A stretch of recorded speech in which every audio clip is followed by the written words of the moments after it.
Grand Rising, Grand Rising, Grand Rising. Glad to have y'all back. Glad to have you back.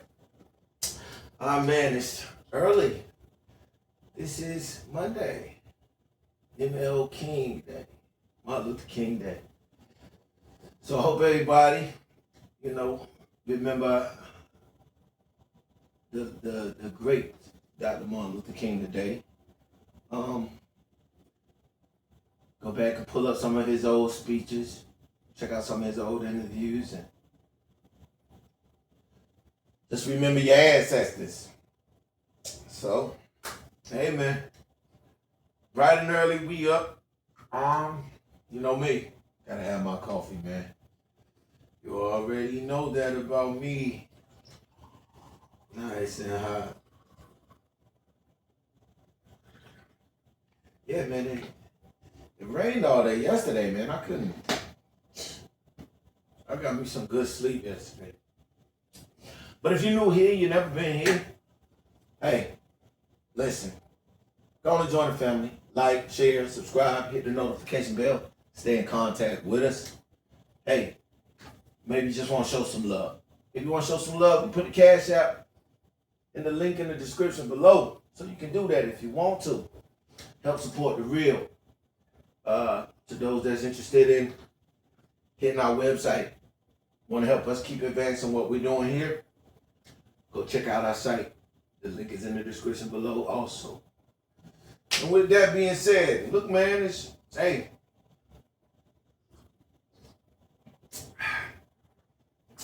I want to read something real quick. And I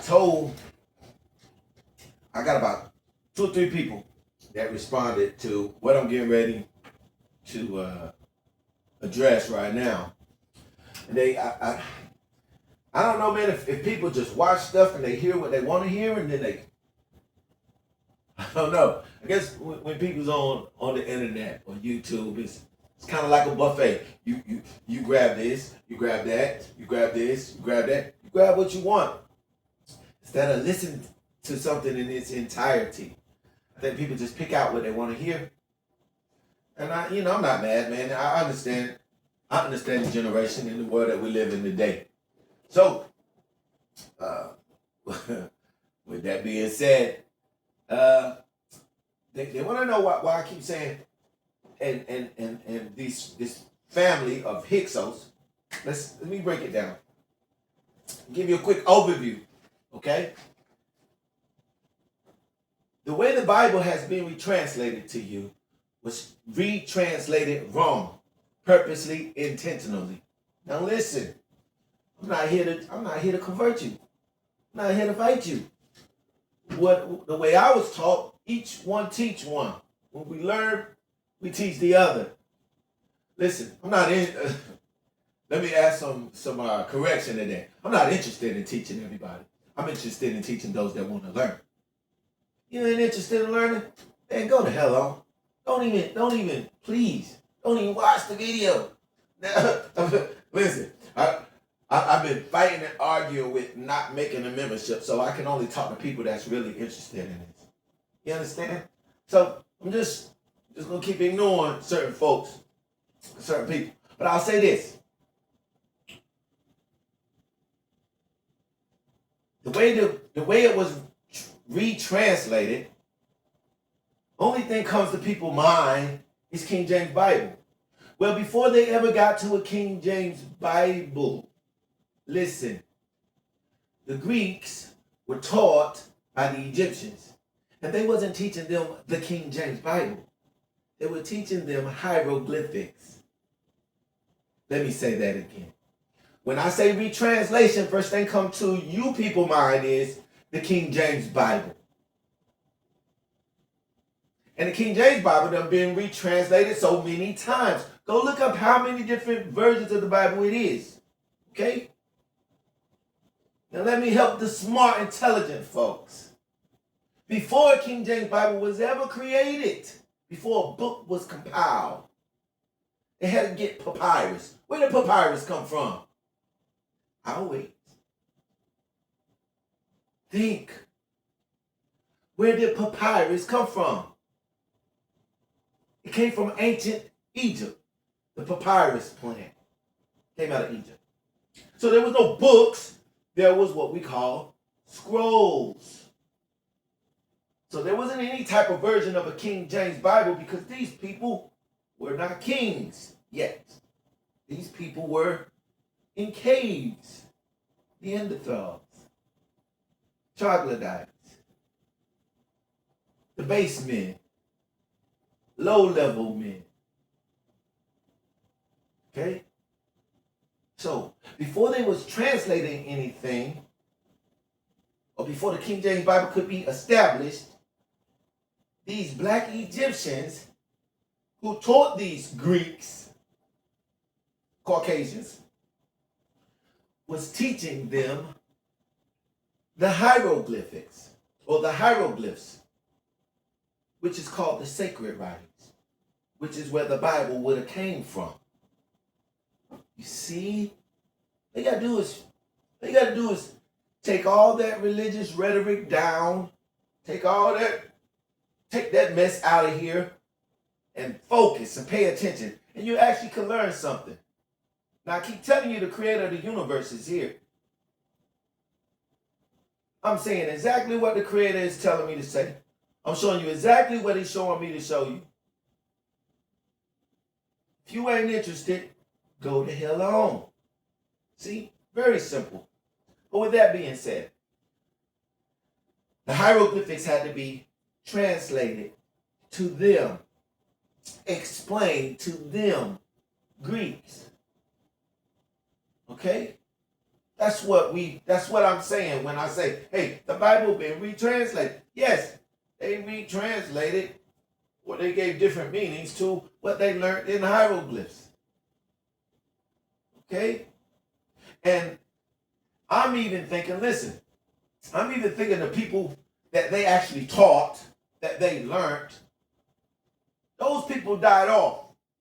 Because it went a while before anybody spoke anything about any Egyptian hieroglyphic writings until they found that Rosetta Stone. So it was lost to them. They didn't, when they picked up the Rosetta Stone, they didn't say, hey, we found our language again. No, they never lost their writings. So those writings that was on the hieroglyphs was hieroglyphics, Demotic, and Greek. They never lost their language in Greek. So they were just able to apply what they seen in Greek to what they seen in the Demotic, which is the language that was in the middle, which is everyday layman Egyptian speaking. They didn't know what the hieroglyphics mean. So when they started learning the story, and then when they really knew what the story was, and they realized who the people that taught them, they're like, man, these people are black. We cannot let anybody, especially our people coming up, know that these people was ruling the world. And then they begin their deception. That's what they did. And if you look at the history of Caucasians, I don't see why anybody would find that hard to believe. This is what they're known for doing. Going into people's land, taking stuff that don't belong to theirs, changing the story. They've been doing it to us the whole while. That's what they've done to our ancestors, right on up to right now. Now, the generation we live in, we take back what's ours. And if you ain't interested in taking back what's yours, get the hell on. Now, with that being said,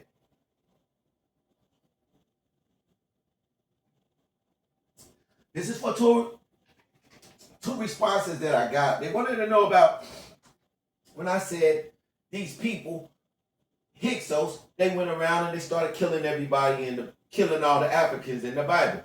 Well, I'm getting ready to show you that because apparently you don't see with your eyes well. Apparently your brain just don't function like that. You don't deep research. Now I explain to my people, if you're going to read the Bible, listen.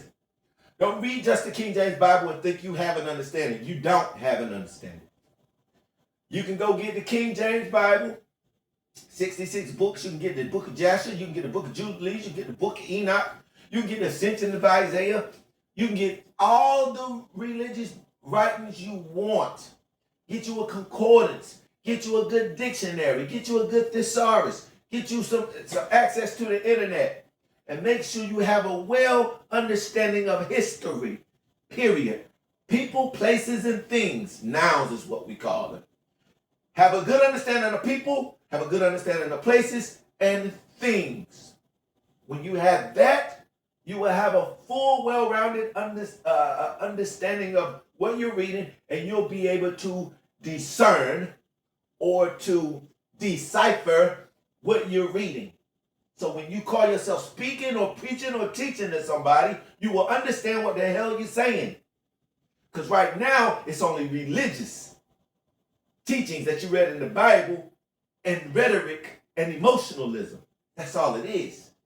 And I don't care what religion you are in. If you're only reading it from one point of view, it's called emotionalism. It's called rhetoric. It's called your boundaries of what you read in the scriptures. See? But come and learn. Let me help you get your third eye open. Let me help your third eye, your pineal gland come open so the Creator can talk directly to you like he talks directly to me. Now, here we go. This is Psalms 135. And I'm going to go straight down to, well, before I read that, I want to say this. I said there's a certain people, when you read, you'll find out these people were called Hyksos. Hyksos were white people. What's the history of white people? They was in caves. So a person that was in caves that didn't have access to everything else in the rest of the world, when they actually come out into the world, what do? They begin to start to discover when there's already people there, so they're not discovering anything. They begin to do what they do, invade, try to take over stuff where people has been millions of years before they even came. That's their history. Now, when you read that book, you find out about a man named Abram. You go read the book of Joshua, that man name is Rakayim. Rakayim is a Hyksos. A Hyksos is a Caucasian. When you read the story of Abraham, Abraham came out of the Mesopotamia, the land of the earth. It still didn't tell you his background, who he was. Because Mesopotamia is a mix and an amalgamation of different kinds of people. Now, when you read the book of Joshua, it talks about he was familiar with Nimrod and them. Well, we know Nimrod and them was black. Nimrod and them was sons of Ham. But they say he was from Mesopotamia. He came from over there, the land of the Chaldees, which is a mix and amalgamation of some people, white people. So that's why I can say Abraham was a Caucasoid or Caucasian. Amalgamation mix. And then they moved like nomads. Nomads were people who didn't have no place to be. They didn't have a home. Kind of sound like people that came out of caves. They didn't have no home, no place to be. So, when you get to, like I said, the Exodus story, Abraham has Isaac, Isaac has Jacob. Jacob had these 12 tribes of people who were supposed to win into bondage. These were white people. They didn't go into bondage. They was Hyksos that went into Egypt that tried to take over deceptively, and they were ruling there for a little bit in the upper part, doing some stuff they wasn't supposed to be doing. When Moses, which is the Moses they put in the story, but they made him a deliverer to them, no, he was the one whooping them and punishing them and running them up out of there. Thus giving you the Exodus story, the expulsion. He kicked them out. When they got kicked out, listen, when these white people got kicked out, these Hyksos got kicked out of Egypt, ancient Egypt, they were angry because they had to stay in the desert around all these black people, and everywhere they went, they had nowhere to be. So people, Africans was whooping them everywhere they turned. They had nowhere to be. They was angry, bitter in the desert for 40 years. They stuck in there till they finally run some people out of Jerusalem. Now, and that story right there is still questionable. If you go and read the books of Josephus, then you'll find out about this warrior Egyptian prophet who was on his way to Egypt to free some people over there. Why? Right. Because when those Hyksos got ran up out of there, and you read in the book of Egypt, in Exodus, it says they went out a mixed multitude. The mixed multitude was some of our people that went with them. Have anything changed today? No, you still got these, you know what to call them. These people that still don't like love their own people, that are side with other people over their own people. You know them, you work with them. You know them, you got them in your family. Some of them you related to. Right. So this is why that Egyptian warrior prophet was on his way to Jerusalem to free some people over there. To get them Romans out of there and to get some of their people away from them Hyksos that was in the land of Egypt. In the land of Jerusalem, I mean. Yeah. Those people were bitter because for 40 years they had no place to be. They was displaced. They got kicked out of Egypt. And everywhere they went amongst Africans, they had to fight. For 40 years, them people was angry. So you know it. Come on, man, think about it. Them people who finally got established, these are the people that rule over you now. These are the people that retranslated your Bible, so they had some bitterness in them. Ah, man, against Africans. Thus, look up the Berlin Conference and found out these are the descendants of those same people. That's why they split Africa. They had no problem doing that. This is why they had no problem with slavery. This is why they had no problem with saying you are 3/5 of a man. These are the same people. This is why when they retranslated your Bible, Egypt became the enemy of God. And this is why God killed the Egyptians in the Red Sea and plagued the Egyptians. These are the same people, them Hyksos, them Caucasians, them Caucasoids, the Neanderthal was angry. Because your forefathers kicked they behind up out of Egypt long time ago. And they had made them roam the desert for 40 years. So they've been bitter, they've been hateful, they've been pissed, and they still pissed about it. Now, I said all that to bring you to Psalms 135. You go to Psalms 135 and you drop down to verse 9. Listen what it says, verse 8. This is Psalms 135, verse 8. I'm starting at 8. It said, who smote the firstborn of Egypt? They talking about God's killed or smote the firstborn of Egypt, both of man and beast. Verse 9, who sent tokens and wonders, these are the plagues they're talking about, who sent tokens and wonders into the midst of thee, O Egypt, upon Pharaoh and upon all his servants. Verse 10, who smote or who killed great nations. Listen, this is how they retranslated it. Them Caucasoids, them Hyksos. Who smote great nations, this is verse 10, Psalms 135, verse 10, who smote great nations and slew mighty kings. 11, Sihon, king of the Amorites, and Og, king of Bashan, and here it is, listen, and all the kingdoms, with an S, plural, more than one, and all the kingdoms of Canaan. Let's read that again. That's Psalms 135 and verse 11. Sihon, king of Amorites, and Og, king of Bashan, and all the kingdoms, plural, of Canaan. If I'm not mistaken, Canaan was the son of Ham. Ham was the son of Africa. Yeah, I'm right. So it says he killed all the sons. Listen. Psalms 135, verse 11, Sihon, king of the Amorites, and Og, king of Bashan, and all the kingdoms of Canaan. Verse 12, and gave, listen, this is how they translated it, and gave their land, talk about the Africans, and gave their land for inheritance unto these so-called Hyksos. Talking about his people. Wow.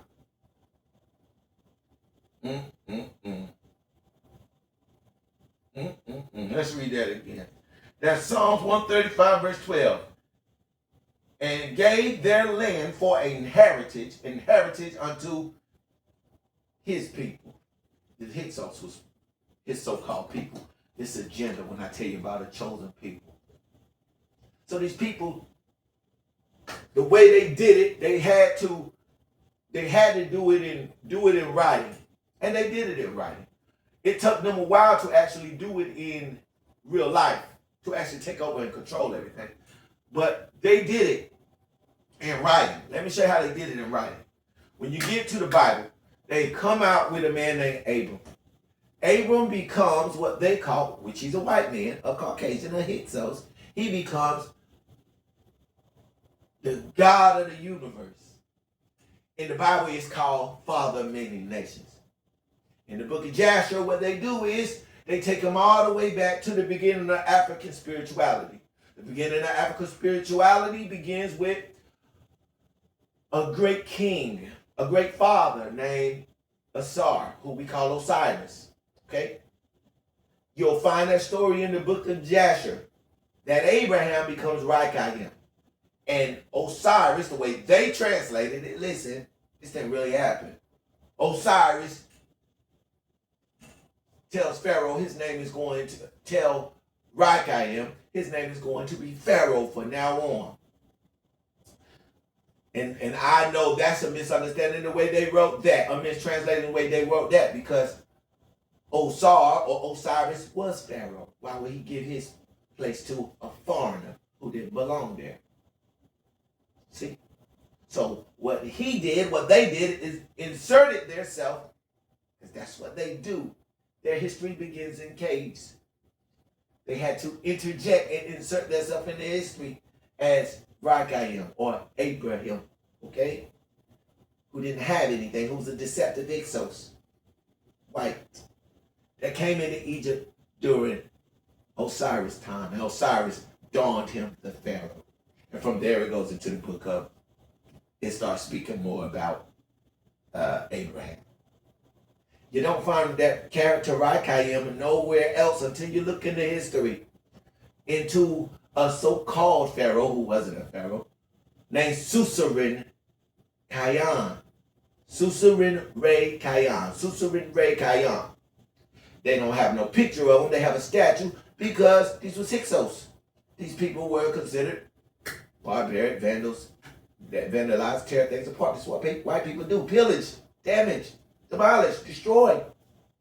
That's what they do. They came in there and they destroyed somebody's statue and then wrote their name in a cartouche. And hell, we don't even know if they actually did it. It might have been these new modern day Egyptologists, which I think they are. These people are liars, all of them. They'll lie to keep the blacks on the bottom as much as they can. They'll lie to keep you in the darkness as long as they can, as long as you don't know your greatness. I'm telling you, when I say I'm so sick of these people, boy, I'm waiting for my father to return. I'm waiting for somebody to set it off. I'm sick of these folks. Sick of them. I'll deal with them. I'll be cordial. I will. But with that being said, everything that belonged to black people, people of color, the Aboriginal folks, these people took it. And they knew you was a religious people, so what they did is they took one man, made him king of the universe. This is why Abraham becomes Father Islam, Father Christianity, the Father Judaism. They made this white man the king of the universe. Then when you look at their history, look at what they did.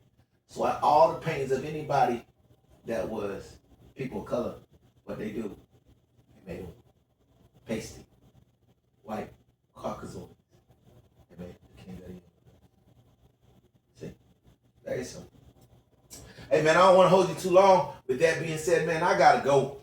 Hey, make sure you like, share, subscribe, join the family. Hey, and until next time, man, I will catch you.